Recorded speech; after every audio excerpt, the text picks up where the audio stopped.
Hi, Terry. Angeli. I have a question for you that actually came from a colleague of mine. All right.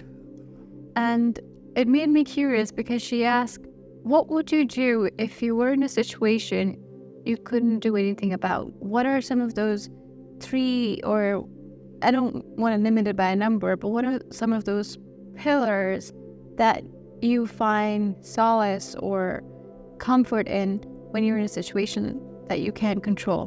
One tends to look for big things in an answer to a question like that. And in terms of my own life, the big uncontrolled change was my wife's diagnosis of Alzheimer's disease,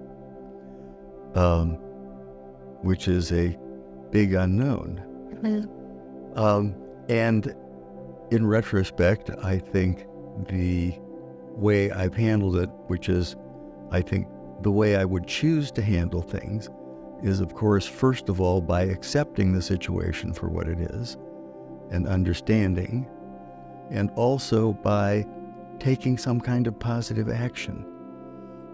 In her case, it was the positive action of making sure I did whatever it took to see that she had the best care available, and then also exploring the frontiers and looking at that disease and seeing what was possible and what was hopeful, and that led to a device I make that may help others in similar situations.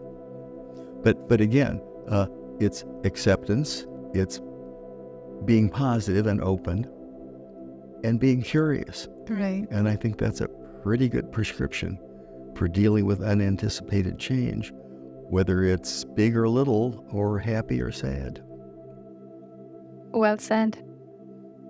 Thank you. It's an important issue. Dealing with change is something we all should know how to do. Yeah, and going back to the point that you made about being curious, I feel like, if someone, when she asked me this question, my response was, well, I've done my best and I leave the rest to God, and which I feel is a response, but at the same time, being open to what's to come is very important. Right, but I think you've done that with saying you've done your best and leave the rest to God.